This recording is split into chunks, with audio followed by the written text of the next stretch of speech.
Retrograde Amnesia is a member of the Greenlit Podcast Network. Go to greenlitpodcasts.com to find out about the other shows on the network. To support the show, visit us at patreon.com/retroam. Get early access, bonus episodes, and access to our growing collection of premium podcasts, where we cover other JRPGs like Terranigma, Parasite Eve, and Star Ocean. Hey, Eric. Hey, Chris. Chris, what's your second least favorite Final Fantasy? My second least favorite Final Fantasy? Yeah, not the one you dislike the most, but the one you like dislike the second least. I'd probably go with 3. Yeah, 3 sounds right. The problem is I don't know what I would put the least. But I did enjoy my time with 3. The only time I've experienced 3 is the DS remake, though, and it was fine. It was a fun Final Fantasy romp. What's yours? 15. 15? Yeah, mine actually might be 15. 15's a better answer. Yeah. I appreciated that 15 was made into a commercial product from years of chaos, but it was not a good game for me. I always fantasize about going back and playing that game in earnest and not stopping after 20 hours. It's different now than when you first played it. Exactly. Yeah, exactly why. I think the fully, I don't know, whatever they call it, the Royal Edition is available for free. Yeah. If you're a PlayStation 5 owner, so it's something that you could do. Anyway, would you like to hear some hot sounds that I've recorded? Yes. Okay.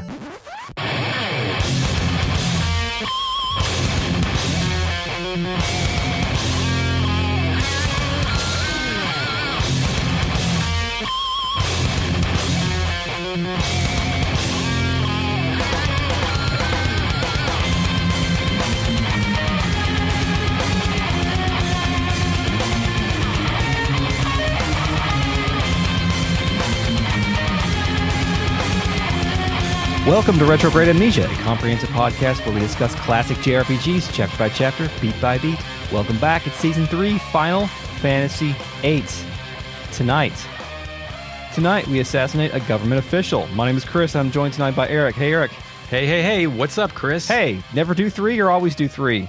Sometimes do 3. Never do 3 in a row. Never do 3 in a row. Never do 3 in a row. Did you ever think about how many podcasts we could produce if, like, our Patreon was able to support us like all the time, like we had no regular jobs? Whole bunch. Yeah, we could probably like run like 3 series at a time. Simultaneously? Like, we could just pump them out. Pot all the time. Take notes all the time. Play games all the time. Sit in the basement, play in Dreamcast. Suck the joy out of, Dreamcast. Hell yeah. Never do 3. We're doing 3 in a row. By the way, that's the reference. We usually only record in dual sessions. We're also joined tonight by the Real Net, a collective of patrons who are listening to us record live. You too can join us at patreon.com/retroam. We're also joined by the Fake Net, our post-production AI companion and honorary mayor of Helsinki. Initializing fake net. He's insulting me. You're supposed to think he means mayor like an elected official, but he means mayor like female horse. Hello, Fake Net. Nice to see you. Wait, what the hell was that? It's nothing. Do you have a laugh track? Yes, I don't know. I downloaded pornography and it won't come off. It's a virus. Yes, I'm sorry. This is very embarrassing. It'll only last 1 show. The length of the entire episode before it goes, okay, whatever. Wow. That's going to be annoying, dude. Yeah. Laugh track the whole episode? For the Fake Net, I think. I think it only affects the Fake Net. Oh, okay, good. Because I was going to say, because we're about to get into some serious shit now. Because when we left off, we had Fury Caraway parading us around an area where there's about to be a parade to tell us where to snipe people at. And we have, of course, prepared ourselves by equipping GFs onto our character and walking around with him and taking notes on this criminal conspiracy in, way out in the open where everybody can see us. We also realized, perhaps unintentionally, the apple hasn't fallen far from the tree, where Rinoa's got very motivated but not especially capable. Yeah, absolutely. But, again, according to the Ultimania, Caraway is the most powerful military person in Galbadia. So what does that say about Galbadia? I don't know. Do you think maybe the sorceress has challenged his alpha status and that's what's motivated him to displace her? That could be the case because, the military are kind of like that, especially in an area in which the military is held in a high regard. He screams about earning it through grit and hard work while she just has magic. Yes. She didn't bootstrap that magic. She just has it. So we go back to Caraway's mansion. I think we have to meet him back there, right? Yeah, in order to report in. Meet back here at 20 o'clock. No, stop it. You can just go run off to Dole real quick, spend time, have it be day again somehow. Yeah. Go back. So he says it's time to form teams. The sniper is going to be on the sniper team, Chris. Yeah. The leader is also on this team. That means Squall and Irvine. Same team, bro. Whoa. Caraway suggests this role is vital. Squall wonders what this means, which is hilarious. If the plan fails for some reason, or should the sniper miss, he looks at Irvine when he says this, and then Irvine tips his cap. The leader must carry out a direct assault against the sorceress. The plan was devised carefully because we intend this to be a covert operation despite explaining it in public. Yeah. But our ultimate goal is to eliminate the sorceress, and we must achieve this at all costs. Even if they uncover our identities, we're not going to wear a disguise or mask. We're all wearing our very flamboyant uniforms. Yeah. Identify us as garden seeds, etc. We're on camera somewhere, I bet. Yeah, as he's delivering all these lines, he's like turning and looking at each individual in the room in the eye, apparently. Everybody has their role. Yeah. Important question here, Chris. My dude is explaining all of our roles to us. What's he going to do? I think nothing. He's not going to do shit. No. Well, I think he's the one that devised this plan, but he's not really using any of his influence to gain us any additional access. Maybe he's worried his soldiers won't be loyal. Yeah, I mean, that could be the case, but you would think that, I mean, the only thing that he's really provided us is the parade plans, which I think that those could be, you know, like somebody else could steal all you got to those. know is, hey, those gates drop. Yeah. By the way, this carousel clown car clock rises out of the thing every day at 8 o'clock. Yeah, you feel like he would be able to use his, wield his influence to, you know, change, or maybe he did rig the parade this way so that she could be Put a killed. fucking bomb on her float. Well, yeah, that too. Well. Caraway asks who's going to lead, and one by one, everyone's head turns to Squall. Squall then volunteers. Yep. Caraway is good with that. Almost it's exactly like he wanted to happen, and he says he'll leave the rest to us. Chris, are we being set up? Yes, more on that later. Okay, yeah. But set up by Caraway. Oh, Like, is Caraway like our trusted ally here, but he's going to do some double-cross shit by giving us a plan that's bound to fail? I think he's a patsy in this. I really do. Squall asks who the gateway team will be, and Zell, Selfie, and Quistis, the other three members of our party, all stand up and volunteer. Yeah, the only three that could be doing it. Zell vibrates, Selfie asks who's going to be leader, and Zell shadow boxes and Squall apologizes to him, deferring leadership to Instructor Trep. Yeah, and there's a nice little kind of comedic timing, or comedically timed pause while Zell does his combos in midair, as if he's expecting to become, you know, to be appointed the leader, and then he doesn't. No. He's dejected about this, by the way. Zell is like permanent wingman sidekick type guy. Yeah, he should be. Everybody then leaves. Quistis stares at a bookshelf as crickets are now audible after the music stops. I just noticed that there's a Dell PC on the desk in here on the far right, so my guy's got a computer at his desk. Now we're Quistis. That's it's new, weird. right? Yeah, it's the first time we've been in control of anybody other than Squall. Zell says, "We're on your team, Instructor. Now let's kick some ass." Yeah, Zell, he's one. You know, he's really wanting to do not just kick some ass, but beat some ass. Beat some ass. Beat some ass. Selfie says, "Woohoo," and I wonder if she will ever say anything else. We've gotten like 2 sentences max out of Selfie successively ever. Yeah, I mean, the time in which she has chimed in the most on anything at all is just about the Irvine situation. Like, the best I can put together is we'll go to Trivia Garden at some point, and she'll have some info there, and that's where her character will blossom, but I don't remember if that happens. Answer this question now. Will Selfie receive any character development? She has to get something, man. Yeah. I guess we didn't point this out, but we have our entire party now. Like, we're done. Like, that's it. There's no more Irvine's characters. the last one. There's 6 total. It's not like 7 where there's hidden characters, right? Yeah, and we get them all relatively quickly. Disc 1, man. We all got all of our Chrono Cross characters on Disc 1 too, Chris. As I try to leave, Rinoa bursts through the door and bumps into Quistis. She says, "Hi." And then finally, did that man say something? So she doesn't know that we've gone on this plan. She doesn't know that we know Caraway is her father. Yeah. She calls him that man, which is like an insult to someone you don't recognize as your father. Yeah, I hope my kids never call me that man. Like, that's my goal in life, I guess. Chris, did he lock her up and did she get out? Or did he distract her and give her a coloring book? I think he locked her up, or is she? I mean, we're gonna find out. There's like timed locks all over this house, so maybe that. Maybe that's a good point. She was just in the den watching Dark Side of the Ring. Yeah. She wants to know where Squall is, and I love how the gang in general, mostly Quistis, doesn't have fucking time for this. She's like, I do not have time for your questions. Well, when she said, "Did that man say something?" Zell said, "No, not really," which is a sick burn on Caraway. No, not really. That man, yeah, that's actually true. Yeah, he did not say anything. Sorry, we have to get going. Rinoa shows Quistis her palm. Hold on a sec. Then she reaches in her pocket and pulls out some kind of like gold medallion. Yeah, it's like a locket or jewel or something. Yeah. She says, "Take a look at this." She says it's an Odine Bangle, and she found it in that man's room. Haven't we heard Odine before, Chris? Yes, we have heard of Odine. Who's Odine? Odine, this is the exact line from the computer desk we learned earlier. It says, Paramagic was developed by Dr. Odine. He was the first scientist to research the nature of magic by studying a sorceress. So we've got a bangle, which we know is an equipable item in Final Fantasy games, right? So I think her idea is, like, she's selling to the player, you can equip this and receive protection. Like, she's presenting it as a valuable asset. Yes. Yeah. Yeah, she is. And it's interesting, too, that throughout this conversation, like, everybody recognizes the term Odine, or Odine, or whatever his name is.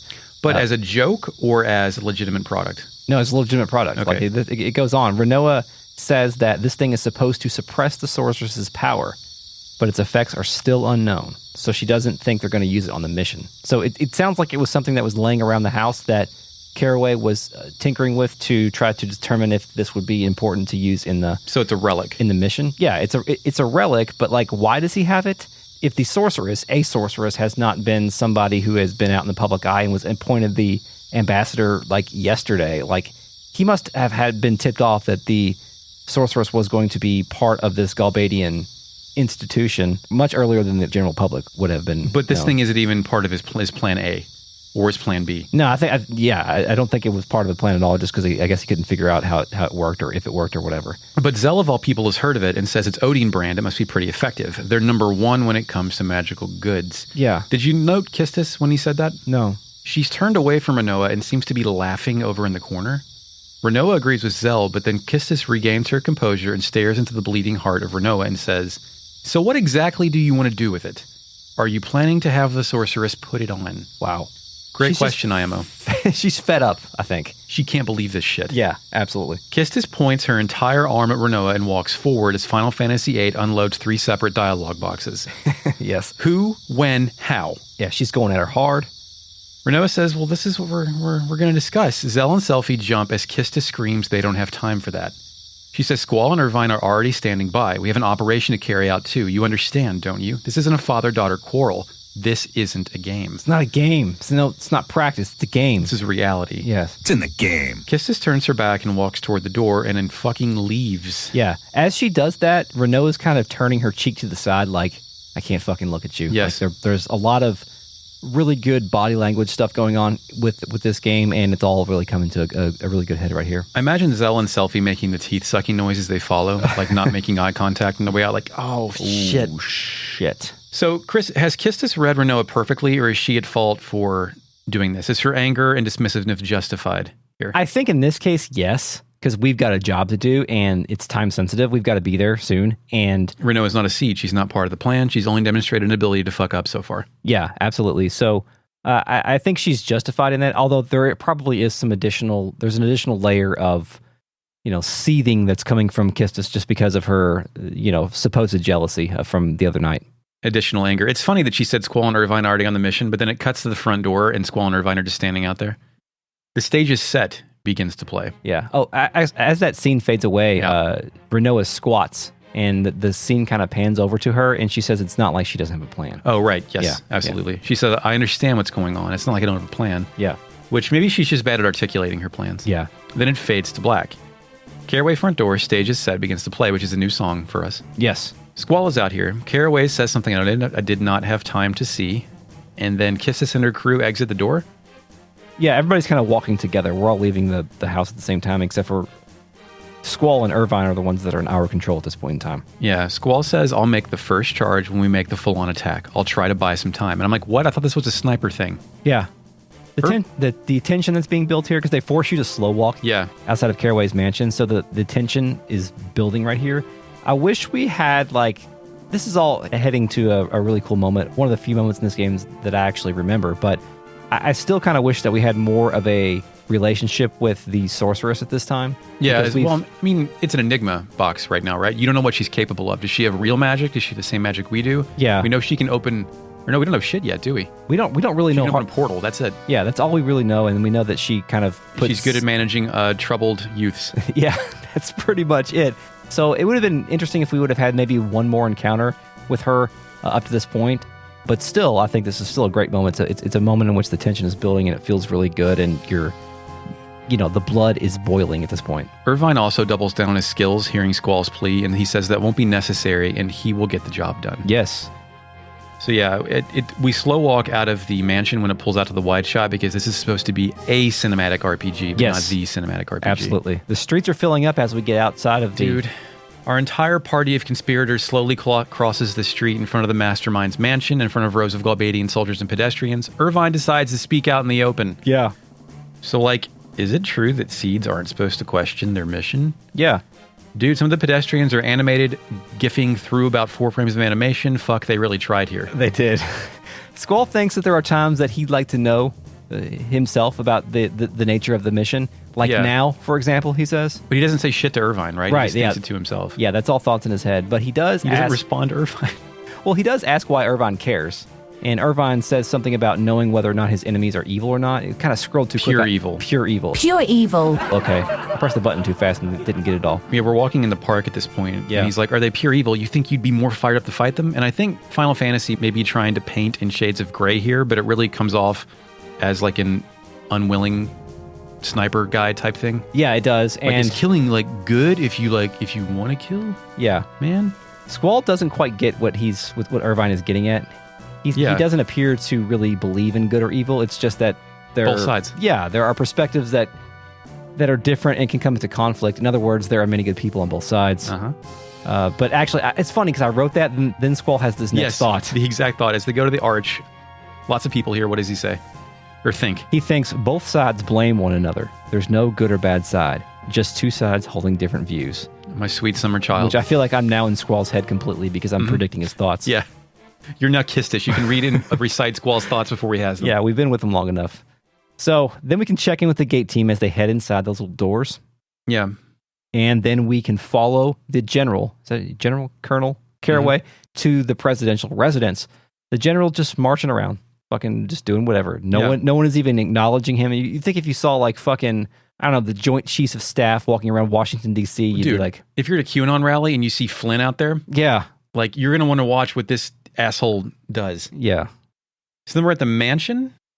Caraway walks us to the front of the mansion, which is loaded with people, and we're staring at it. Squall uses this opportunity to ask Caraway why the sorceress decided to have such an extravagant parade. Good question. It is a really good question. Caraway says that she wants to establish herself with Galbadia Garden. Since she has chosen it to serve as her base? What? Yeah, I think we're in a city, dude. Why do you need a parade for a garden base? Well, I don't know if we know this explicitly from the game, but the Galbadia Garden and Galbadia the state are intertwined. They don't operate independently of one another, and she wants to wield whatever power Galbadia Garden has. I don't know, maybe they have a fucking Cerberus in the basement or something like in Harry Potter. Strange.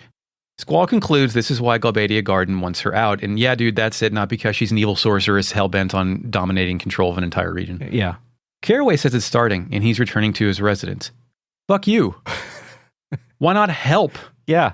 Wear a disguise. I know you'll have Mission Impossible masks around here. Yeah, put a fucking mustache on or something.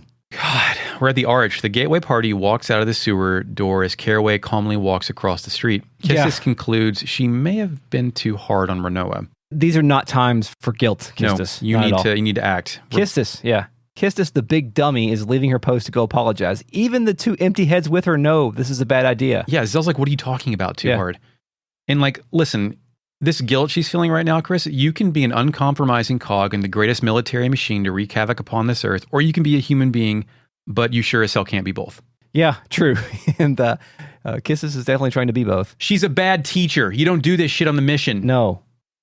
Zell kicks a rock with his foot, and he's like, oh shit, you mean Rinoa. Selphie also protests, saying she can't leave their post, just as Quistis says they still have time and tells Zell and Selphie to wait here.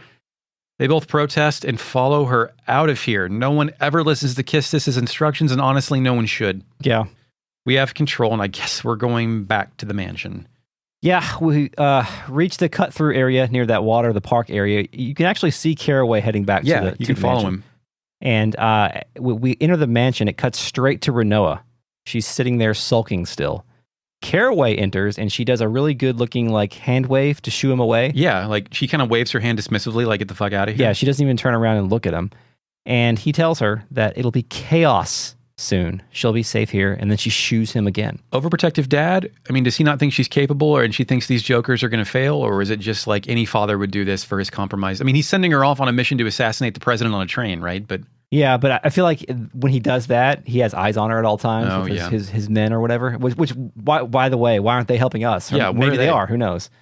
She does her hand wave thing again. Yep. He leaves and she stands up. And then there's like a beeping noise. And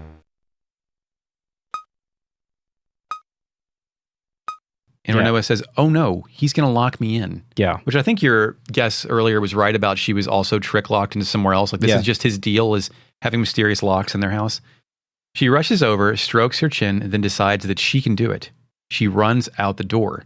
So this is like a time. I guess he was locking the front door or something, or the door to this room. No, it's the door to this room. Yeah.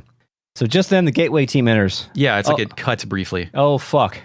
Of course we're locked in. But Quistis apologizes to Rinoa, but then notices she's not here. Yeah. Very cool that our mastermind's doors are all just unlocked and anyone can just walk in here at any time. Yeah. The door then shuts and it locks all of our heroes in. We're in a pickle now, Chris. We have to be there to flip the switch for the gates at 20 o'clock. No one can believe this shit. Quistis begins to understand what happened.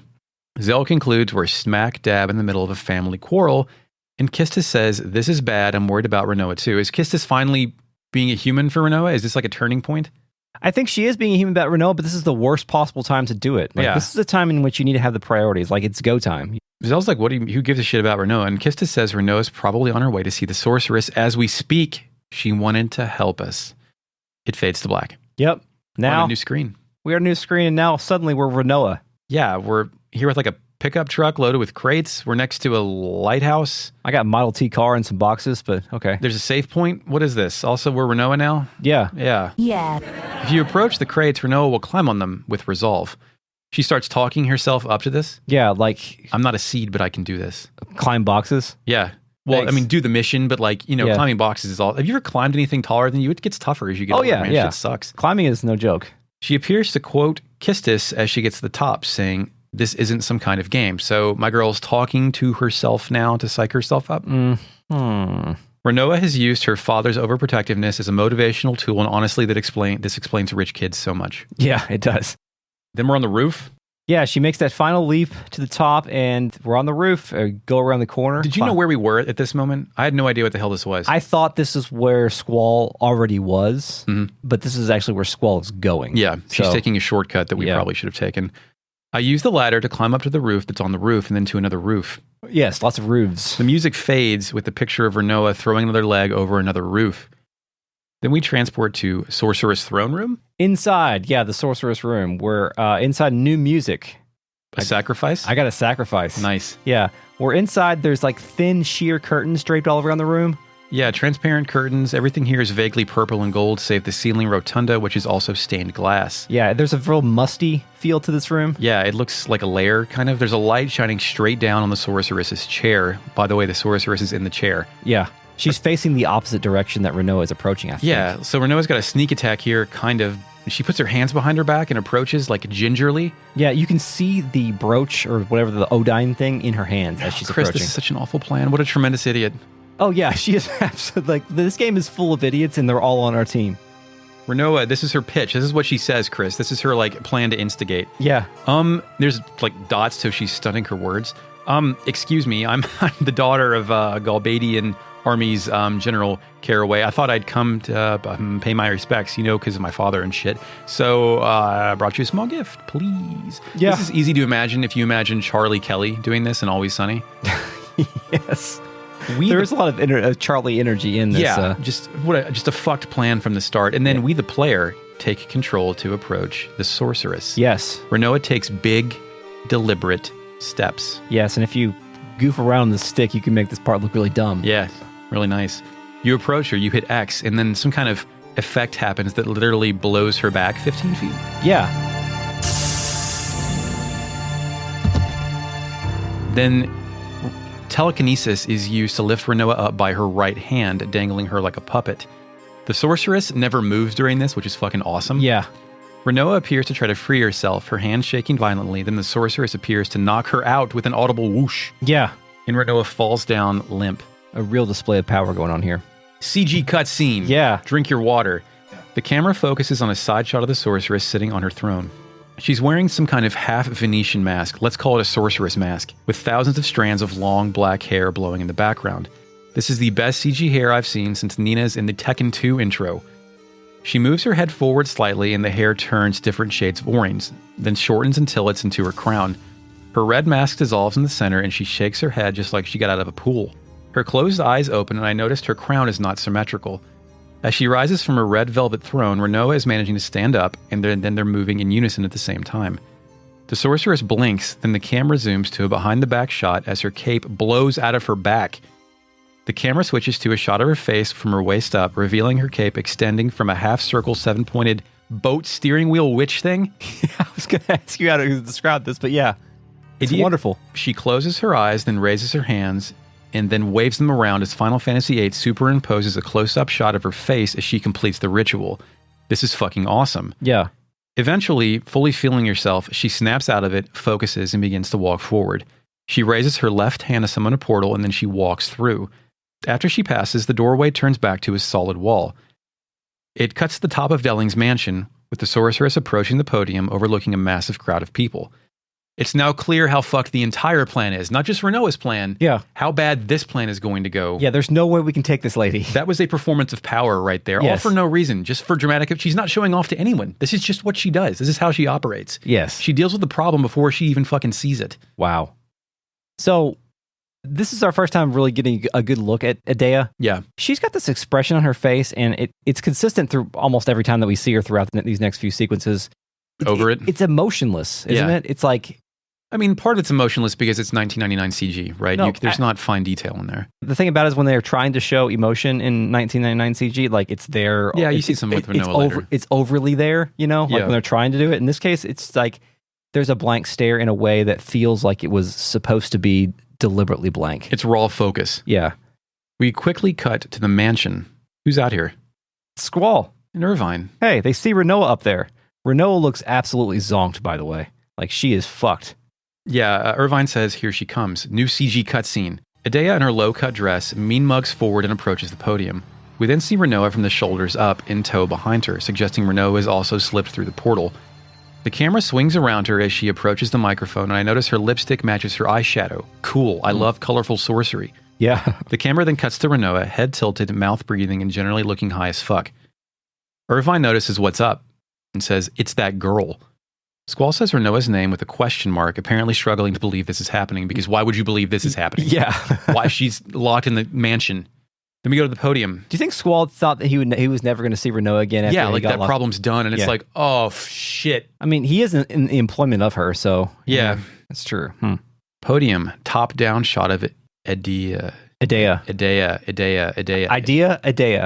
Idea is a knight's terminology.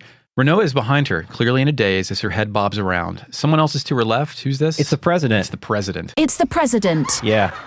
Idea's first word... Mr. President. Sorry. Mr. President. Put that drop in. Mr. President. Her first words are perfect. Lowlifes. Yeah, like right from the beginning, I'm expecting a kind of like an Emperor Cain-esque speech. Where she's respecting the audience. I thought this was going to be an attempt to manipulate public opinion of her and try to get people on her side and try to begin to install the seeds of power, of control. But she's just going to come out here and tell everybody how much they fucking suck. Yeah, this is like a domination relationship from the start. When I first saw this, I was like, "Is this right? Is she saying this? Is this right? Like, yeah, it's like is the fucking shit wrong?" Because for a moment, and this is true. I played this section last night. For a moment, I was like, "Oh, these are the words that she's saying under her breath." Like, before she actually turns she's the mic on. speaking into the mic. She is speaking this. And the whole fucking time, everybody is still cheering. They're eating this shit up, dude. What is going on? Okay, continue. I mean, what's going on, I would assume manipulation. Maybe her powers extend out to that mind control shit. They've been hinting at mind control. Yeah. You don't just like tell people they like to eat garbage and then call them piggies while they eat it, right? I think you got to pay for that kind of service.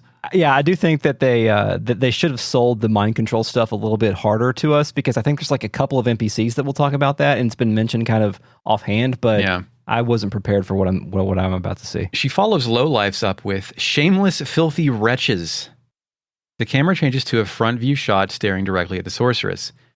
How you celebrate my ascension with such joy, hailing the very one you have condemned for generations. Have you no shame? What happened to the evil, ruthless sorceress from your fantasies? Yeah. The cold-blooded tyrant that slaughtered countless men and destroyed many nations. Can I interject for a second? Of course. We didn't get enough of the sorceress from our fantasies lore up to this point, I don't think. Like, we got a little bit from the people in Balam and stuff like that. But I mean, war, bunch, sorceress is sealed away, right? We don't know how this one's become undone, do we? No, we don't. I just wish we would have known more about how people felt about the sorceress up until like prior to her ambassadorship. I mean, I get, from what little we've got, I think it is already on an accelerated timeline passed into folklore. Yeah, I feel like that. It just seems like it wasn't embedded into the story and the NPCs quite as much as maybe it needed to be for this moment to work as perfectly. It still works, but... She continues, where is she now? She stands before your very eyes to become your new ruler, capital letter laughing. Yes. So during this last line, the president, Delling, tosses out a question mark indicating that she may be going off message here. Yeah, she's definitely going off script. Like, the teleprompter is fucked. He begins also stepping a little bit closer. Yeah, like, oh, shit. Rinoa is still dazed like someone's about to do a fatality to her. Yes, perfect. Yeah. She then says a new era has just begun. Delling approaches and asks if she's all right. She reaches out a hand, lifts him up by his chest. She then says the sequel to our favorite line of all time. Chris, our Xenogears series, I don't know if it became quotable like in the culture of our podcast, but between you and I, when they're entering the factory where they make people into food in Xenogears. Yeah. Initializing fake net. This is the relevant clip from episode 36 of season 1. But then Citan says the best line after that I think we should have ended our podcast with rather than yes, we will kill God. Okay. Are you ready? Yeah. This is reality. Let's go. Yeah, I mean, that is a moment where Citan is telling you to just look. Suck it up. Suck it up. No one cares. Like, to educate us, maybe he wanted to make us feel the pain, right? Citan says, this is reality. Let's go. Yes. Which is a perfect thing in anything. Yeah. For any context. And that was kind of followed up in Chrono Cross, because there was a moment in which Harley was talking about how reality will destroy you. Yes. So the nature of reality in video games is a popular theme that we're starting to pay attention to. Yeah. But she says the sequel to that line in this game. This is reality. No one can help you. Sit back and enjoy the show. My mouth was agape. I couldn't believe this shit when I heard this, because I was like, wow. I wanted to text you immediately, but I was like, he has to find it on his own. Yeah. He has to find it. I can't just tell him about this shit. I was absolutely shocked. You even told me, you're like, there's a line in the speech that's just going to send you. And, you know, like usually when you set expectations like this, I'm like, no. I'm like, come on, Eric. I thought she was going to say some sort of like fascist adjacent stuff that was like, you know, like Trumpian or something. Or Make something Galbadia great again. Yeah, something like that. I thought it was going to be something like that. But no, it's this. No, it's this. This is reality. No one can help you. Then a bonus third line, sit back and enjoy the show. Yeah. It's the exact same thing as this is reality, let's go, but it's more ornate. Yeah. Initializing fake net. For the sake of completion, I will Google translate the sorceress's speech from the original Japanese script. Reality is not kind. Reality is not kind at all. You guys are fools. You have to do this. Run away to your fantasy. I will continue to dance for you in that fantasy world. I am afraid let's continue to dance forever as a witch who brings you. You and I, the ultimate fantasy created together. In it, a sweet dream of life and death. A witch is forever with an illusion. Galbadia, a witch's servant, is also forever. It seems that witches need sacrifices and cruel rituals. It CG cutscenes out to a sky cam shot of a packed plaza. It cuts to Delling's body smoking something, some mustard colored, and then it tosses to the ground like he's done. He's incapacitated. I don't know if he's dead.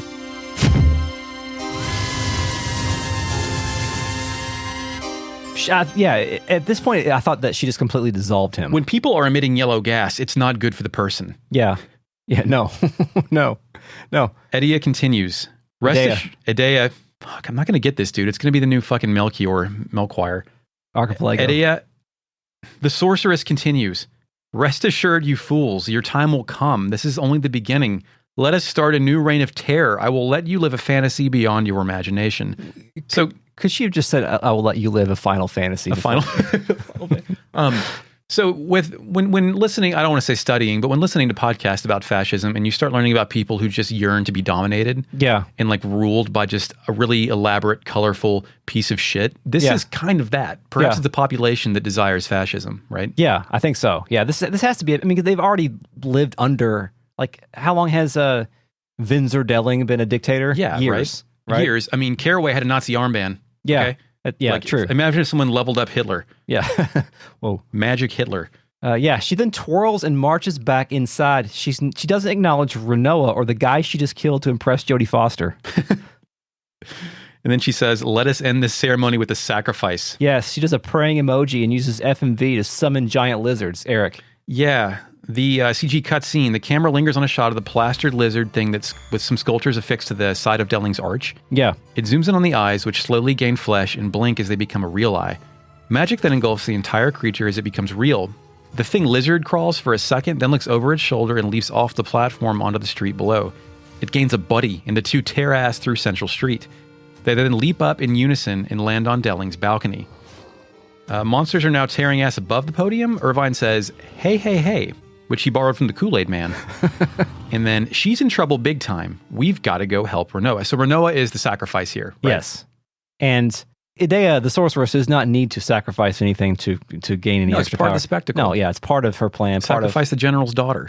She has to know who she is, right? It's not just some random person with a trinket that tried to assault her. Right, yeah.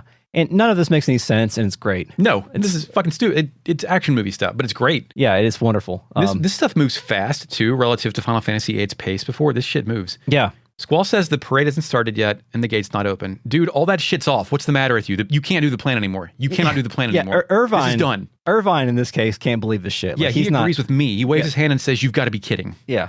It's a classic spy movie trope where the inexperienced leader knows the plan is blown but has no idea what to do next and decides to continue to produce the doomed mission. Yeah, wow. And we're in Caraway's mansion. So, we're back in the room. I call this the room of dumbasses because Quistis is here looking out the window. She says that we need to get out of here quick. I agree. We're in control. Now, we're going to do a very terrible adventure game puzzle to escape this room. Zell is fighting the window to start. He's just doing his pose in front of the window. Yeah. Selfie says she's looking for a key. A hidden switch around here or something. Yeah, I'm walking around just pressing X or whatever the button is, and I took a glass off the shelf. Hell yeah. And Zell is suddenly, he's looking at books. He says it would take forever to read all of these. Wow, a lot of books. He has like 3 lines about the books. Jesus Christ. Selfie then notices there's something fishy about that painting. Yeah, it's of a woman wearing a long dress holding a chalice. It's all in rust monochrome. Yeah, she's got floofy hair. Zell then finds a suspicious statue of a woman. Guess what? This is a Resident Evil puzzle now, Chris. Yeah, it is. Place the glass in her hand and make a door. It rotates 180 degrees, revealing the secret passageway behind it. Great. Zell can't believe this shit. Selfie thinks it's pretty sneaky. Quistis wants to go, but Zelfie protests. They don't. I just said Zelfie. I combined them. Selfie protests. They don't even know where it leads. But Zell says there's no use in staying here because we're fucking locked in, right? Yeah, we have to. Surely we can't use fire, too, to burn down this door. No. Damage the fucking wallpaper. We are then in an emergency exit stairwell. It has a save point. Yes, with the save point, this man keeps monsters in his house, by the way. There's monsters out here. On the opposite side of the gate, but we walked on the flight, then we're in the sewers on like where we were with Laguna earlier, but on the opposite side of that gate. So yeah, many questions here. Now, did you fight any bad guys down here? Eventually, but not in the current iteration of my notes. Well, these are different than the ones in the sewers, so. Oh, okay. What'd you fight? In the stairwell, there is a creature called creeps. Oh, the creeps, yeah. They sound like this when they come out, Chris. And like that when we kill them. Great. They're little shadow men that stick to the floor, kind of. Yeah, they're two-dimensional. Guess what I did with these guys?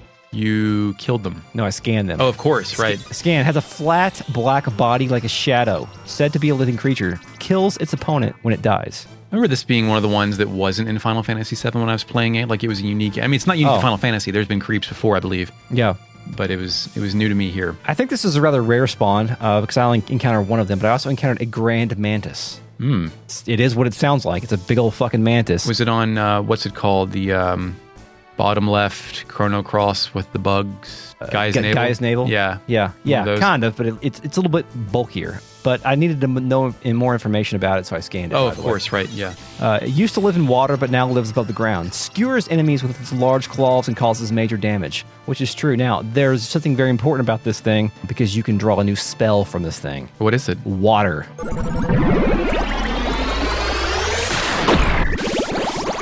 Oh shit, water. This game's got water. This game's got water. This game's got water. Now this game has like the traditional like 3-level fire, thunder, and blizzard, but I think water just has water, right? There's no leveling up to Wateraga. it's like, right, exactly. I think it's water, bio, quake, holy, like all those ones that have just a singular iteration. Water is one of those. Doesn't Demi go to like Gravija or something? Like it's called something else. Diablo's had it. I don't know if it's a spell you can draw in the game or not. Well, I guess we'll find out. Yeah, we descend these stairs and then reach the sewers. On the Super Nintendad's Entertainment Podcast, catch us grumbling about the news every Monday on the Morning Dadcast, chatting with industry professionals, and most importantly, teaching our kids just how incredible or horrible 80s and 90s video game and pop culture truly was. All right, what else you got? The Sega Slingshot. Don't have a count, man. The blast processing was really fast. Why can Knuckles fly even? Thai prawn dough. What does that even mean? Samurai pizza cats. Gabe, we almost named you Guido Anchovy. Doing a Belvedere Requires a set of low hangers. right here on Greenlit. There are a lot of podcasts with comic book reviews and interviews with some of the greatest creators in the industry, but only one will tell you scientifically what the worst comic book of all time is. And the best. We've been ranking comic book stories for 6 years. We have a list with over 1,000 comics on it, and we're adding more every month. More Rocket Ajax on the Greenlit Podcast Network. So, Final Fantasy VIII has reached the sewers. Time to sewers. I can't figure out what to do, so I walk over to this water wheel thing and mash X on it. Quistis leaps on it and rides it over to the other side of the waterway. Yeah. Question. Now, we now understand that, like, you could access this part kind of with Laguna earlier in the game during the flashback. Some of this. So we know that we're underneath the gateway, kind of, which begs the question, why don't we fucking use this to sneak into the gateway to press the switch? Yeah, or just jump across the sewers. It's like 3 feet. That should have been the plan. Yeah. Like, not to just walk out there and where we could be noticed. You have a secret passageway to where we need to go in your mansion. Motherfucker has a secret passageway. And he acts like an idiot. It's like he built the secret passageway to have access to that gate. Like, what else? What if you like built a secret passageway in your house, like, and spent years doing this shit? Then all your buddies came over and you're like, hey, you want to see something cool? And you take us down to the sewers and that's it. It's like, there's raw sewage down here. You guys want to get in? Fucking what the fuck?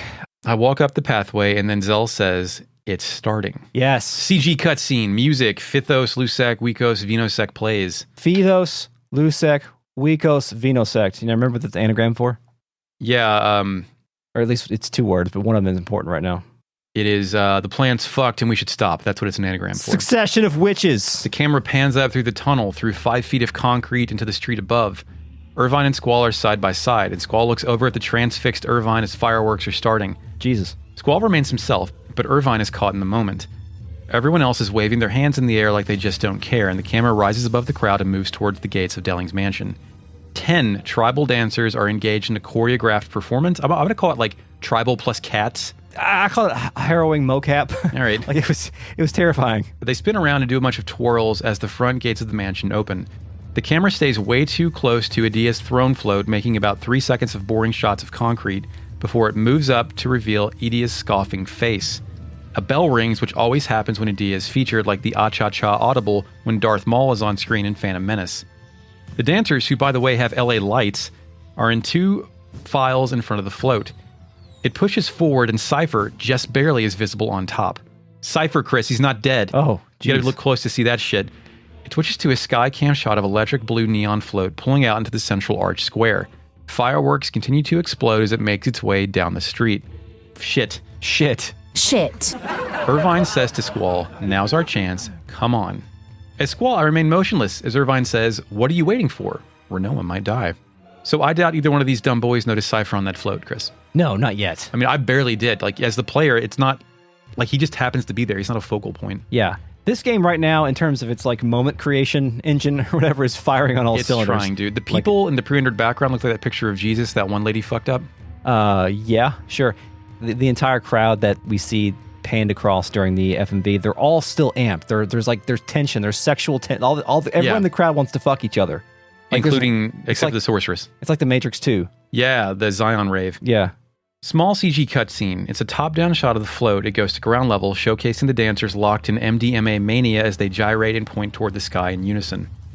Then in the middle of the CG, Squall and Irvine continue to run through the crowd like it's It cuts to pre-rendered footage. Yeah, it's awkward because you can control it. It's weird. Like, Irvine moves on his own, and Squall just runs around like a dumbass because I'm a dumbass. And it's like I'm 3 Squall. seconds. Like, why do you have control for 3 other than they couldn't figure out a way to CG animate this? I think it was just a way to make us feel like we were still playing a video game, maybe. Cinematic RPG, if like the heavy rain of its time, right? You play the action scene. Yes, I guess. I don't know. CG cutscene. More? The camera flies out of the sky and centers on Cypher's shit-eating grin as he lowers his gunblade from the sky. He's looking directly at me. The player. I'm alive, bitch.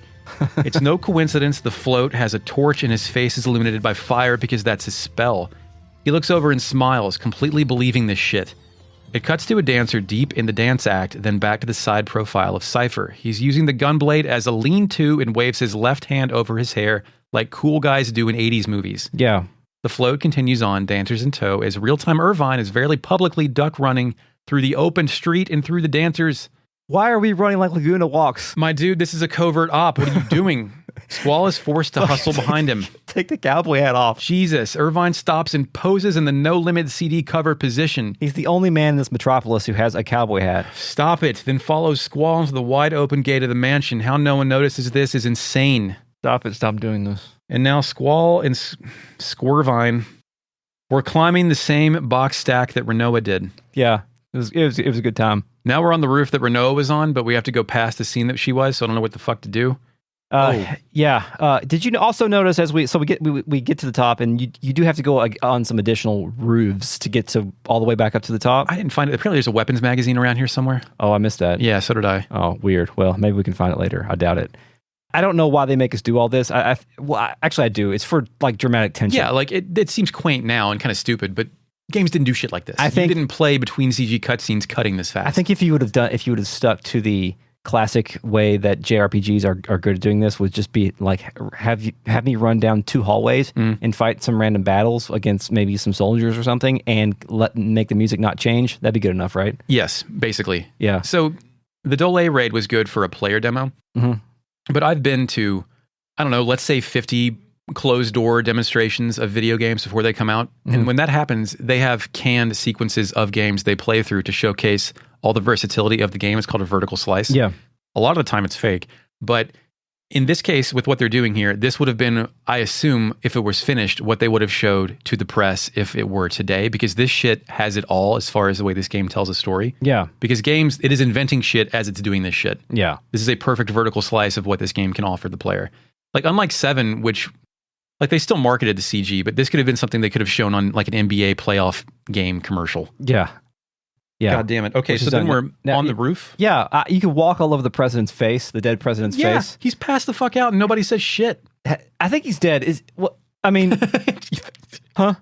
Yeah, he's dead. Like, I'm pretty sure that he got stabbed by magic. He's dead, right? He's got to be. Mustard gas came out of him. So why has no one cleaned him up yet? Like, who's going to do it? He's not essential. She's the ruler now. Everyone's under a spell. Like, I mean, if you see the president get murked, there's going to be like, he's got to have Secret Service or some shit. Like, can I draw magic from his body? What magic would the president have? Dispel. The current president? A typical president. Tooth whitener? Holy? He's Catholic. I then approach the podium and stand behind the microphone. The identical crowd continues to cheer, but for me now, I am Emperor Squall and this is my husband, Cowboy. Just the scene. Why is there a fucking cowboy? Also, what's a cowboy? The president is next to his dead. Pick him up, Irvine. Puppet that shit. Why is this happening? This game is so good and so bad at the same time. Did you approach the podium, Chris? Did you say anything to the crowd that's still animating? I didn't. They fucking love that shit. Oh, they do. You can say whatever you want to them. They'll eat that shit up. I walk the red carpet back to the sorceress chamber and find 2 lizard boys making snack eyes at Rinoa. Yeah, they got lion butts though, man. Force Your Way plays. Yeah, they have lion asses. Yeah, you know what they're called? What's that? These 2 boys, these lion boys, they're called iguans. You know what that means? Iguana plus lion. Iguan. You know what lion plus iguana is? Laguna, Chris. Wow, true. Huh. Lion heart, Laguna heart. According to the fandom wiki for this video game, the enemy appears similar to descriptions of the Mushu from Sumerian mythology, mixing scales and lion-like traits. Iguana plus lion, Eric. Now, No, I'm sorry, Mushu is a Genesis shooter. It's pretty good. Continue. We've been searching. Well, I've been searching for... Force Your Way is playing, by the way. Yes, it is. I'm going to force my way into this podcast real quick and introduce a new segment. Oh, yeah? This is to replace our chapter title games that we've had in our previous series. Yeah. This one's called the Scan Game. We're going to do it for bosses, okay? Okay. I'm going to scan the boss. I'm going to write down what it says. I'm going to make up 2 other ones, and you're going to pick the real one. Okay, great. Yeah, ready? Fantastic. Yeah, let's do it. Okay, so for the Iguion, is it A mutation of a gateway decoration, uses petrify attacks. Someone has given it the reflect power. Is it B, a mutation of a stone statue, the same statue that overlooks the entrance to Galbadia Garden? It is fashioned after a mythical creature from the Sorceress Wars. Or is it C, a mutation of the stone statue in Delling City's famous gateway, has been charmed with reflect magic, resembles a creature from the Days of Destruction that hunted the Earth's spirit. I think it's got to be B. I think you made up the word Days of Destruction because it calls back to Xenogears. That is true that I made that Days of Destruction, but it is not B, it is A. I say those other 2 were pretty wordy. Yeah, a mutation of a gateway decoration, uses petrify attacks, someone has given it the reflect power, all true. Someone. Yeah.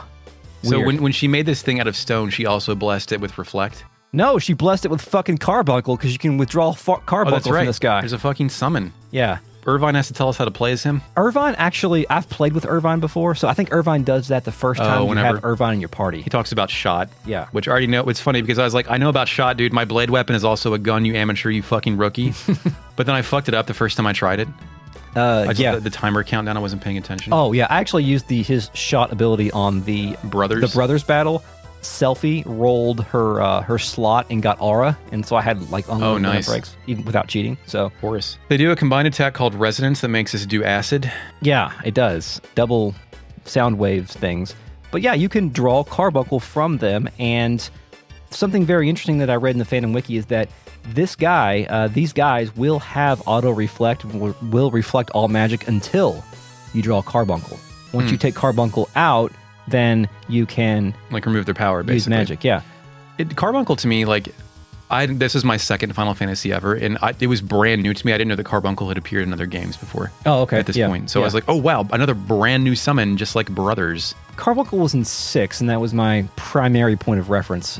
Carbuncle, when you do use it, it will cast Reflect on the entire party, so that can be useful. Anything else for this battle, or did you waste these boys? No, it doesn't take too much time to take them out. They don't have a lot of HP. Oh, they also have Break, by the way. I drew 100 of those. Yeah, that is that's in reference to the Petrify attacks. I already have plenty of breaks, though, because I got mine from the cockatrice. Nice. In the forest. Afterward, music, Filthy, Lusek, Witches, Winos continues. Yeah, Squall runs to Rinoa. She says that she's passed out face down like Ark. Yeah, like Ark, Terranigma. She says that she was so scared.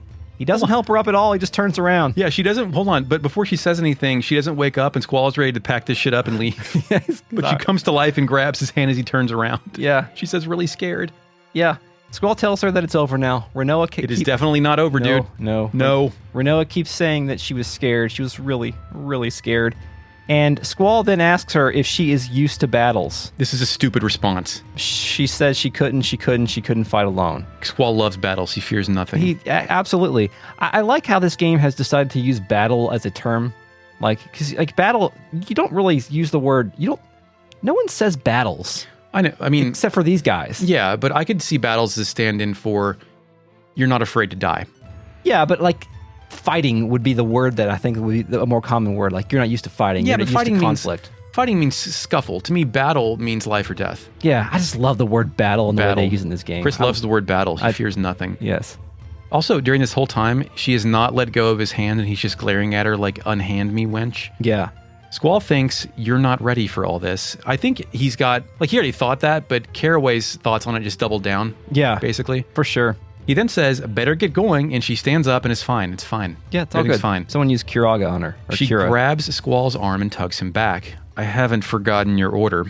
Squall can't believe this shit and responds, just stay close to me. Mm-hmm. She kind of nods as she lets go of his shoulder, and then Irvine rolls up and says, we're good to go somewhere, I guess. Where the fuck do I go? Haha, we all walk by Delling again and nobody says anything. I approach the podium again and present my new wife.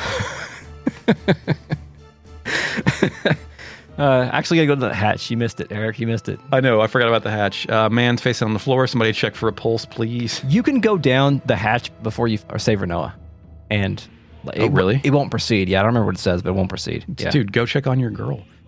Eventually, I figure out we have to go in the inconspicuous hatch. This leads to the weird-ass carousel clock room. Toy drum room, yeah. I wander around wondering what to do, and haha, oh shit, there's just this big-ass sniper rifle in the corner. Cool. It's also cool that Irvine can travel with a gun at all times, but not this gun. Yeah. Squall picks this shit up and says Irvine's full name. It's in your hands now. It's all up to you. And when he says this, is he trying to be the authoritative, like, leader voice? You know, those weird, like, guides people read to try and be more human? The ones that say always use a person's name when you interact with them in a service job? Is that what this is? Is he, like, trying to establish authority by saying his full name to inspire confidence in him? Yeah, it is. So then my guy, Irvine, picks up the gun by the barrel only, then goes and sits down by himself solemnly on the other side of the carousel. Chris, is it a tell that the gun guy doesn't know safety-first weapons handling methods? It is a tell. I mean, we already know that Irvine's kind of a dumbass. But wait, maybe that means he's a gun guy if he doesn't give a shit. Yeah. Squall wonders why he's getting all quiet, and me, the gamer, I've played Metal Gear Solid, so I know exactly how snipers look and feel before they execute a mission. I cited Saving Private Ryan here with Barry Pepper's, like, solemn sniper character, which we know is an influence on Dole and the world, I guess. Squall looks over at this dude freaking out and thinks Irvine must just be concentrating. Dude, you're rationalizing this shit. Yeah. Rinoa walks over and casually sits on another one of the clock tower carousel gear things. Squall then looks around for a bit and thinks, loneliness of the sharpshooter. I guess he has a point. Squall wonders what's going on with the parade because he can't hear shit in here, and funnily enough, the music is toned down inside this room. Mm-hmm. Squall sits down, and then he thinks that Cypher is still alive. Great time to think about this. Mm-hmm. He decides to tell Rinoa this information and that Cypher was in a parade with the sorceress. Rinoa no-sells the shock and asks what it means. Squall replies with, who knows, which is the correct answer. Do you know, it is also interesting that, like, this is maybe the first time I think that Squall has called out to Rinoa by name. Uh-huh. Said her name to say somebody else's name. Yeah. But he says it because he delivers this next line. This is my favorite shit. Okay. Squall wonders if he'll have to go through Cypher if he faces the sorceress directly, which is called foreshadowing. Mm-hmm. Squall thinks that's the way it goes. Squall then, right after telling Rinoa Cypher is alive, says, I may end up killing Cypher. Yeah. Your boyfriend's alive. I'm going to fucking kill him. What do you think about that shit? Her response is interesting, too, because she stretches her legs straight out and bends forward and says, you're both prepared, right? That's the kind of world you live in.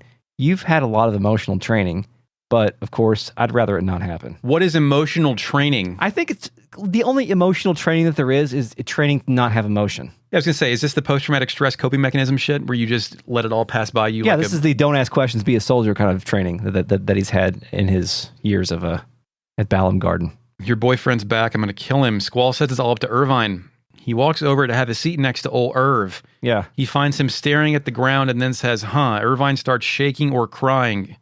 Squall wonders if Irvine is, quote, freaking out. Irvine is vibrating at this point in time. Yeah. Like, there's a lot. Squall says, don't tell me you're getting the jitters, and Irvine says he can't fucking do it. Yeah, he grabs his throat when he says that, and Squall can't believe this shit, and it fades to black. Yeah. I can't shoot.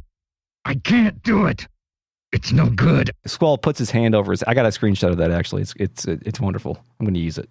We're in the sewers. Music Intruders plays, which I think that played on our return to Dole, right? Up that hill. Yeah, it's played a couple times throughout the game. Yeah, we're now about to navigate through the sewers. I thought that we're done with this shit, but we're not. God. At some point, I walk by a ladder and it falls over a gap, allowing passage back to the other side. This place sucks. It's mostly just like knocking over ladders, jumping on those wheels, and trying to figure out which gates you're allowed to open and which gates you're not. And it's just, it's repeating the trick from the Tomb. It's the trick from Parasite Eve, only it's in sewers again. Like, Final Fantasy VIII has some underwhelming dungeons so far. Yeah, let me like walk down a couple of hallways and have one of them be the wrong one at the treasure chest. How about that? Yeah, you know, just maybe. let me do that. Give me a path. Let me find a Phoenix down. I want to find my way. The creeps, I fought one here, and they have a move called Heartbreak that I like. Oh, yeah. What a great move for a creep to have. Yeah. All this shit looks the same. I hate this. I wonder if both devs teams knew the other one was doing a sewer level with the same shit over and over. There's a couple of detour draw points you can get. Some Asuna. We've got 100 of those, though. We don't need those. Of course. I did find some zombies, and I did not have 100 zombies. Now you do. I found a hidden draw point of something I didn't have, though. It's called what is it? Bio. Oh, man, that's like poison. No? Yeah. I think it's the second level of poison. It was the second level of poison in Final Fantasy VI, but I'm not sure if there's more than one in this game. Then we eventually climbed the area we explored as Laguna. Yeah. I suspended my my game when I was playing this section and opened it back up the next night, and started making my way through the sewers and it just fucking ended up back in Caraway's mansion. Yeah, if you put the ladder down, I mean, that was convenient for me because there was a save point and I wanted to play Returnal. Yeah. So we climb to the second floor, third floor, and I make a run for the switch, and Zell goes over to look out the small window. CG, like what you described, is, we just spent like a minute on that, but it took like 30 minutes for me down there fighting shit. Yeah, like... We gotta hit a time here, man. It's almost 20 o'clock. CG cutscene opens on a vertical digital clock. It's at 19:59:59. It flashes over to 20, and it makes a laser beam sound effect. The aperture of the bottom area opens. It starts to raise the carousel platform that Squall, Rinoa, and Irvine are occupying. Holograms of clowns emerge from the 8 orbs as the platform fully extends. Gold legs lift the central platform inside the platform even higher. It cuts the sorceress's float, proceeding as normal. The dancers are now full Backstreet Boys. It zooms in on Edea's face, and she noticeably raises her eyebrows as they approach the arch. The crowd whistles and cheers as they go in. It pulls out to a skycam shot as it passes over the arch. It reveals Zell, Quistis, and Selphie standing at the very top. What a cool transition. Yeah. Zell screams for Quistis to hit the switch now. She does. You know what we get? CG cutscene. CG cutscene. The gates drop, trapping the sorceress, who stands up startled. Yeah, this is the first time she expressed anything. Upon realizing this, she hears the second gate falling behind her and turns around to see it drop. We're on top of the thing that's rising. It cuts to Squall yelling Irvine's full name, which is hilarious. Irvine responds by telling Squall, I can't. I'm sorry, I can't do it. I always choke like this. I try to act cool, joke around, but I just can't handle the pressure. Squall distributes leadership caliber advice. Forget it. Just shoot. Yeah, this is the same. This is like the training documents for like the Kentucky State Police. Irvine freaks out more. My bullet, the sorceress. I'll go down in history. I'll change the history of Galbadia, of the world. My guy rotates 180 degrees and then says it's all too much. Okay, so fucking Irvine is from the school that specializes in snipers. He's the best sniper. Has Martine like sabotaged us on purpose here? Is he not the best sniper? Is he here? Is he here because he How sucks? do you fake it this hard? Yeah, that's what I'm asking. Like, did he give us like the shitty one so they can have like the perfect? Like, did he get rid of a problem? Or is he trying to create a problem by having a failed assassination attempt on the sorceress? I think part of that could be true. I don't know. I don't remember it all. But does this whole like, does Irvine having to put up this facade of his cool confidence to transitioning into like, no, I fucking just can't. I can't do this shit. Does that change your opinion of him? Like, is he being cool to suppress his fears? I think being cool to suppress fear and like acting aloof, I think that's genuinely who he is with the weird womanizing shit. Like, he's also horny, and the horniness does not have to do.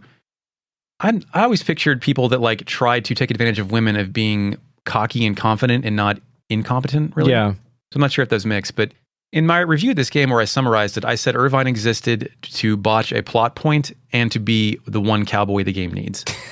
Yeah, that feels That's like it. That's all I've got for him. Maybe he'll change my mind. I hate him less now that he has this flaw. Yeah, it's part of a character. Yeah. Squall tells him to shoot again, and Irvine uses a cuss word to tell Squall he can't, damn it. Yeah. Squall tells Irvine to calm down. Everyone's waiting on him. This is not what you tell a person after telling them to calm down. And he says, I don't care if you miss. Whatever happens, just leave the rest to us. Just think of it as a signal, a sign for us to make our move. This is a leadership thing, because Squall can't act until Irvine fucks up. So Irvine has to fuck up first. Yeah, Squall's actually doing good now. Yeah, like that's actually a better thing to say. Yeah. This seems to click with Irvine. He gets into position, lines up his shot, and says, just a sign. CG cutscene. Squall and Irvine shake wildly as Final Fantasy VIII struggles to merge CG with real-time graphics. Irvine lines up his shot, steadies the barrel of the gun on literally nothing, and blasts off a shot. In less than a second, it meets the sorceress and pings away. She held up her left hand to generate a Sonic 2 shield. I think the animation is consistent with the spell Protect. Oh, okay. So I casted Protect later, and it looked just like this. Protect stops bullets. It's a lesson. Irvine collapses backwards, crushed. He offers his hand to Squall to apologize, but Squall says the shot was perfect, which was technically true. Yes. Squall is then like, fuck it. Just leave the rest up to me. Squall says he's going for the sorceress and just wants Irvine and Rinoa ready to back him up. Now, did Squall want Irvine to miss?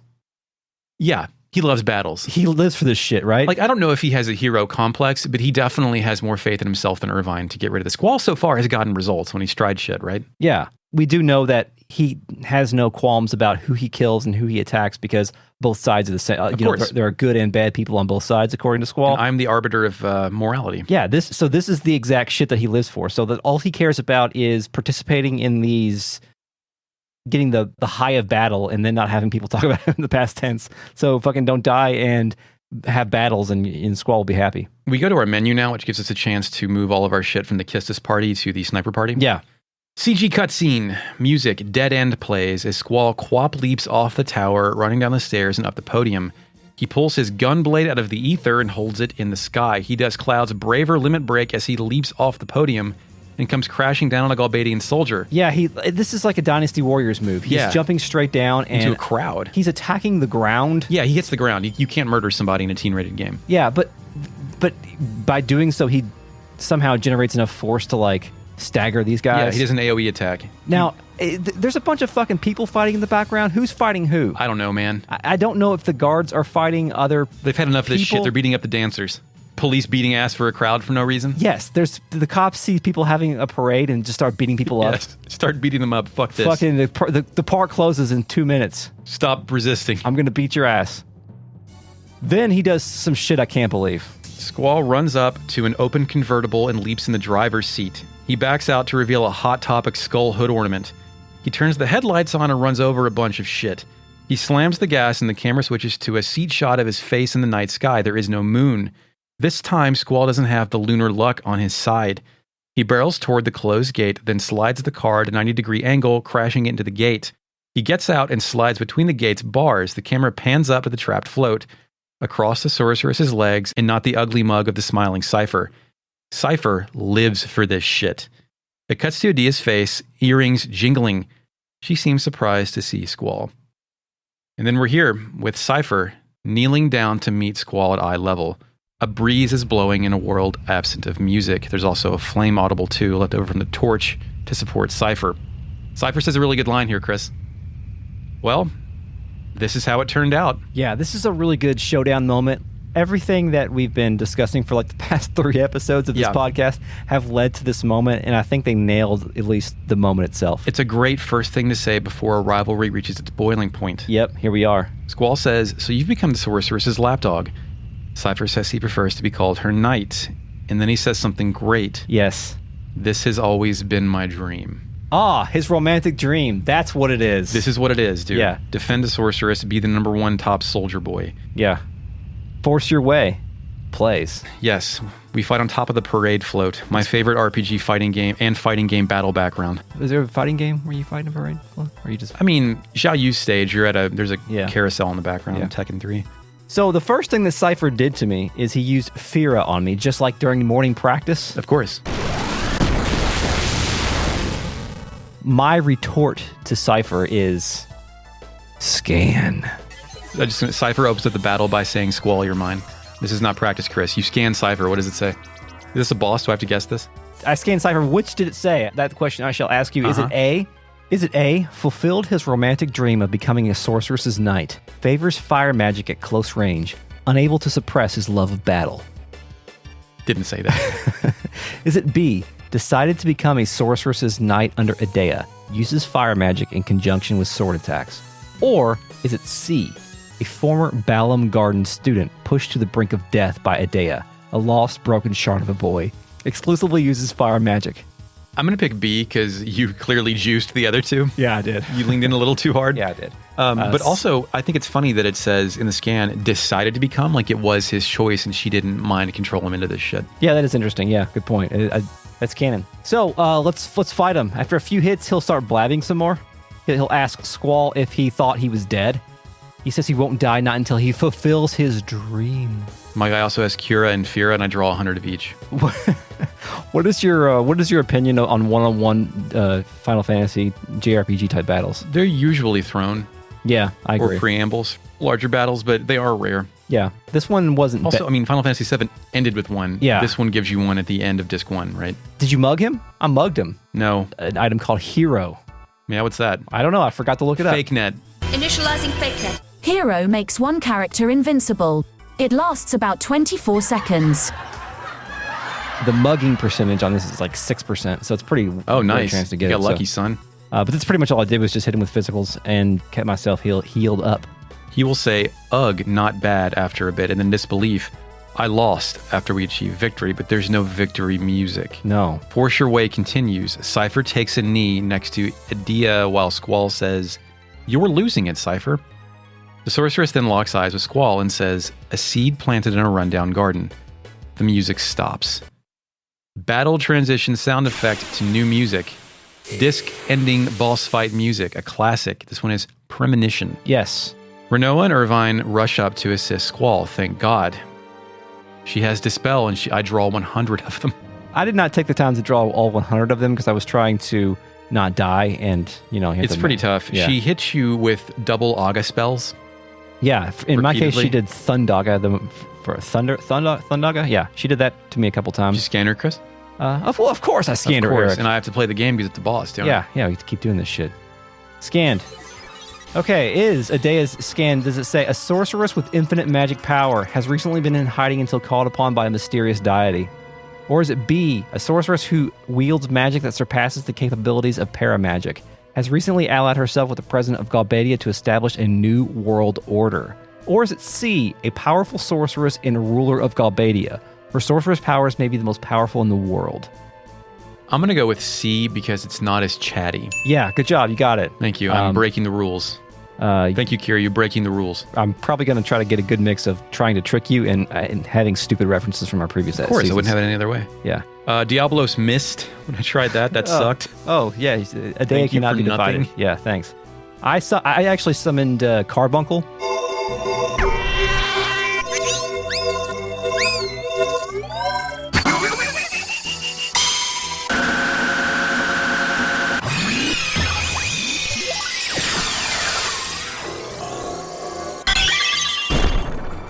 To reflect, right? Yeah, and like those Agas back at her, man. I did that too. That's when she started casting Dispel. So there is some sort of logic map flowchart. So if you use buffing magic, like I also use Protect on my characters, she would dispel that as well. So at least they made the bosses relatively intelligent. I think this battle would have been kind of tough if we weren't like just cheesing our magic draws. Of course, yeah. Also, you can lose this battle and the game continues. Oh, really? Yes. Oh, cool. Is there any difference in terms of the... Fake net, what's the difference? Initializing fake net. Edea will unleash her limit break in a CG cutscene and the player will not get AP from the battle. But yeah, when you kill her, she says, impudent seed. Impudent seed. Impudent seed. CG cutscene. Fragments of blue crystalline magic shoot out of the sorceress. She's surrounded in swirling blue magic, but she raises her hand and gives it form in the shape of a giant ice spear. She hurls it past Rinoa and into Squall. Rinoa turns her face, realizes what happened, and screams. She can't believe this shit. The camera hard cuts to a vast zoom-out shot of the entire Arch Plaza. It cuts back to the sorceress, eyes closed, and her clawed hand outstretched. It cuts to her face, eyes open. It cuts to Squall, run through with crystals on his right side. Is this crystals or ice? I think it's ice. He falls backward off the float. Rinoa reaches out to try and save him. She's on all fours as she stretches out a hand. It then cuts to a golden eye pupil reflecting flames burning bright. Whose eye is this? The eye of the... Whose pupil is this? Is this I don't know. I just wrote eyeball. I'm not sure. Yeah. I'm not sure either. I mean, no one else... I'd have to assume the sorceress because it's a gold eye. Who the fuck else would have a gold eye? Does Laguna have gold eyes? Good question. Save point. End of disc 1. What a fucking cliffhanger. Yeah, great. Squall's dead. Squall is dead. Squall is dead. The end. Probably. Maybe. Definitely not. He's definitely not dead, but he could be dead. What happens on disc 2? See us next time. On the next episode of Retrograde Amnesia. Until then, let's consult, or before then, or excuse me then, at some point then. Jesus, Chris. Initializing real net. VOTW says, does Odine equal Acme? Which that'd be really good. That's a perfect analog. Yeah. Fucking Acme bullshit. Yeah. Devil Era says, as John Doe would say, that's fucking wild. VOTW says, Edea equals Akia. That's how you can remember it. No, you're never going to get it right. No, I'm going to keep messing that up. That's why I kept saying the sorceress instead of her name. I might, you know what, I may actually be saying it incorrectly. I just like I like the way you say it. I'm just incapable of saying it that way. I can't do it. I can't do it. You know, it's like when, what do you try to make Snake do in Metal Gear when he keeps going, I can't do it. It's no good. It's no good. Over and... I can't do it. Vata. No. I love that fucking game. First one. Can't do it. VOTW says, timed locks, Resident Evil puzzles, monsters in his house. Who is this fucking Yeah, right? Like, what are you doing? Are we playing Nier now? Devil Era says, I wonder if Caraway has some guy design his mansion, then have him killed like Oswald Spencer did to preserve the secrets. I fully believe that if you have over $1 billion, you can have people killed whenever you want. Oh, yeah, for sure. And dissolved or whatever. You ever spend a day at work reading the Wikipedia page for a list of people who have disappeared mysteriously? It's a good one. VOTW says, emotional training equals drugs. They have the drive. Yeah. I like how, Final Fantasy VIII just tries to put soldier training, and Xenogears is like, soldier training plus we shoot these guys up through drugs. Voluntarily. VOTW says, maybe it's because Irvine is a cowboy. Cowboys can't sniper. He used to be a good sniper until he put the hat on. And when he aimed his sniper shot, he didn't rest the gun barrel on anything. He just eyeballed it. Yeah. It all happened really quickly. Like, Yeah. I was prepared for there to be some more dialogue of him Start crying. Yeah. Fucking Papa. Diazepam. Yeah. Diazepam. Devil Era says this game is just a chain of terrible plans. Yeah. Yeah. Yeah. I'm about sick of that laughter, to be honest. What laughter? The canned laughter that Fake Net yeah. has. Thanks, Fake Net. Jesus Christ. I'm so sorry. It's almost over. Okay. This episode is a production of Retrograde Amnesia, recorded on today, June 12th, 2021. Thank you, Mark Shepard, for the intro music. You're welcome, Chris. Find us on Twitter at RetroAmnesiaPod. If you like us, please support us on Patreon at patreon.com/RetroAM. Get early access, bonus episodes, miniseries, voting rights, access to the real net on Discord, etc. Email us, podcast@retrogradeamnesia.com. Until next time, Eric. Yes, we will be a boy. Squall's dead.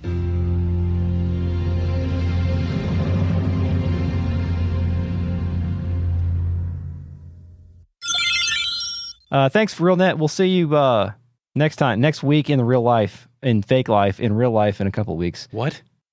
It doesn't make any sense. I'm going to cut it. It's okay. Email us at podcast@gmail. No.